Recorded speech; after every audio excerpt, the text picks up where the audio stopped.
Hi guys and welcome. Why can't I say welcome? Hi guys and welcome to April's weigh-in video. So, I was actually going to record in the same place I did last time, but the cat is there. If you leave any kind of black clothing around, she will find it and she will go to sleep on it. So, I can't film there at the moment, so we've had to move. But I thought I would start this video off with sort of acknowledging what happened in April. It was not a great month for me, obviously because Isla passed away. And if you look at Isla here, you'll notice she has like this little patch that isn't fired up, but the rest of her is fired up. Well, something interesting that happened when I obviously had to put in a little box to be buried. The annoying thing firstly is they don't have eyelids and they look pretty much like a live gecko, and everything in you just wants them to actually be alive. Obviously they're not, so they still look like a live Crested Gecko. But obviously she was fired down. She was kind of pale when I was putting her in this box. Apart from one patch, and it's actually the same patch that was on her head. And this bit was fired up. And I'm not joking, and I'm not exaggerating. It was in the shape of a love heart. And like, I double checked it. Like, I wasn't just like, oh, did I just see that? Like, it was a legit love heart. Now, do I think the gecko gods was sending a message? No. I think it's a happy coincidence. I mean, you know, how's a gecko even to know that's how humans perceive a heart? Like, it's not even anatomically correct. But you know, let's not let science ruin the magic here. It was a nice little momentum.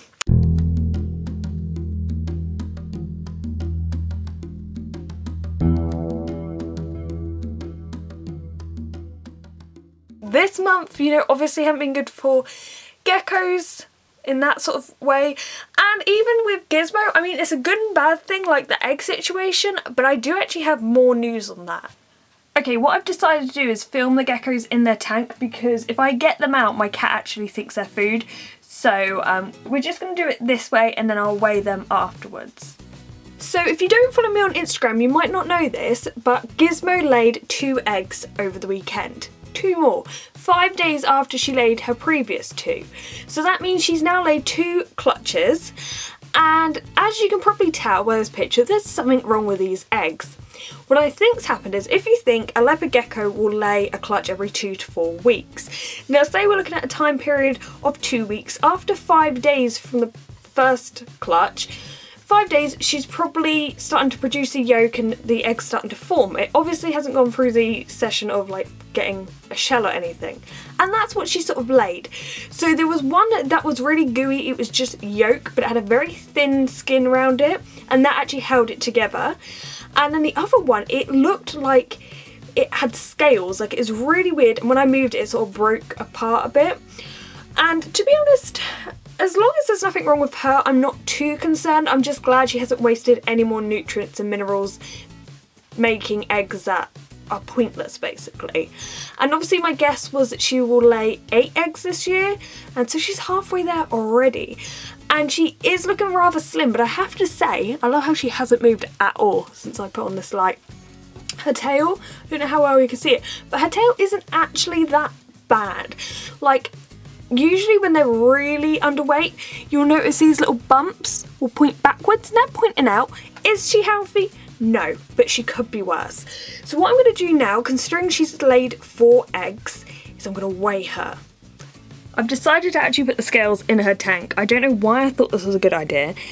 So she has 59 grams last month. I think it wouldn't surprise me if she is like low 40s, maybe even high 30s. Right, let's see. 49. Okay, so she's lost 10 grams, but still, 49 is a good weight, Gizmo. No, it's not too bad. I'm not overly concerned. Not ideal, but not overly concerned. Also, one thing that I have noticed whilst pretty much all the geckos have been off their food is they are shedding quite badly. Like, they get a lot stuck on their feet. And she only just shed, and you can tell, I don't know actually if you can tell, but there are little bits on her feet. My other theory of what she might be going through at the moment is menopause. And I know that seems really silly, but actually leopard geckos do go through a menopause. They usually go, if they're like breeding geckos, they usually go for it between 5 to 9 years of age. Now Gizmo is 11 this year, and although I've never actively bred her or anything, she is at the right age. They don't really know if there's just an age cut-off point or if they just run out of like eggs, but it wouldn't surprise me if that's what she's going through. Because a lot of people say, oh, why don't you just breed your geckos? But the girl's like 11 this year. That's like a 50-year-old woman in gecko years, kind of. It's weird that they go through menopause, like considering how long they live, but once again, humans. Anyway, I swear the rest of the geckos won't take this long to do. Now for Mr. Diego. He has been okay with his food. He's been eating now and again. I wouldn't say it's his usual appetite. He seems to favour Morio worms and mealworms more than anything at the moment. But he's alright. I don't think he would have lost too much weight. I would hoped he'd gained a little bit. He was 90 grams last month, so let's see what he is this month. Let's see.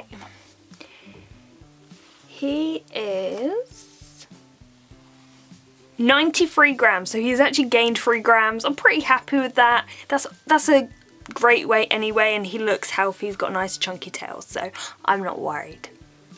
As we're about to go and weigh Lyra, I thought I'd show you Isla's tank. It's now been emptied completely. I had to take out all the background and everything. You can see there's still a little bit of sealant there, and I need to wash through the like ceramic drainage things, but everything had to come out and I need to disinfect it all, so yeah. Now for Lyra. Lyra's actually been on and in that planter so much lately that I'm always convinced there's eggs in there, but I check it and it's not. I think it's just because it's her new hiding place, so you'll always find her there. Something I'd like to point out, because there's not really much to update you on Lyra because she's been totally fine eating and everything like normal, but one thing I would like to point out, and I did post about this on Instagram, is the all living things diet for Crested Geckos. Please don't use it. When you look at the ingredients, they're horrendous, and I've had people like report to me that their geckos aren't doing well and they've taken them to the vets. They've had like severely lacking in calcium, having bone issues, and when it comes to like what diet you're using, it's that diet. So I know it might be cheaper, but it's not good for your geckos, so maybe try to avoid that one. Anyway, let's weigh Lyra. So last month Lyra was 45 grams. I don't think she would have changed, to be honest. Oh. Okay. 46. Yeah, see, she's pretty much always sort of around the same point. By the way, I know I'm going to get a lot of this in the comment section. I don't know what I'm going to do with Isla's tank at the moment. I don't really know what other animal I'd get. I'd say more than likely, if I was to get another animal for that tank, it would be probably a New Caledonian resident that would be okay for. Maybe another Crested Gecko, maybe. Or I really like the mossy geckos, but they're kind of difficult to come across because I've heard they're like difficult to breed, so I don't know. I think before anything I would want to build a whole natural tank before I actually buy an animal to go in there.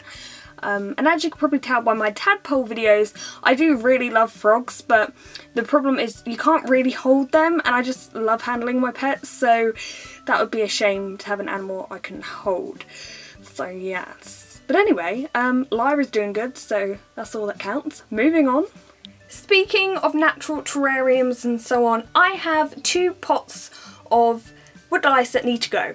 So if you are looking for a cleanup crew for your natural tank, or you just want Woodlice as pets, these are tropical grey Woodlice. You'll sometimes see them as grey, sometimes they're a peachy colour. There are 200 individuals per tub, and yeah, they need to go. Now basically they are £15 a tub. That includes postage, and it's only in the UK. The reason being is postage is about £5. It's like first class signed for. I want them to get to you as soon as possible because I absolutely hate selling them in the post. They'll get to you as soon as possible, and yeah, you can get them cheaper in other places, and then when you actually look into it you only get 10 to 20 individuals, where here you get like 200, and you have pregnant females, so you'll probably get even more. So if you are interested, go on my Instagram page. The link is always in the description down below. Find the picture that I've posted of these two and then comment on that picture that you're interested. Please, no time wasters. And then I'll message you and you can pay over PayPal. I'll try to get them out to you as soon as possible.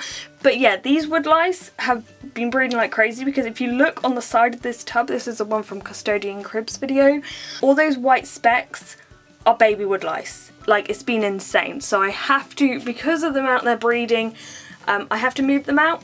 If they're in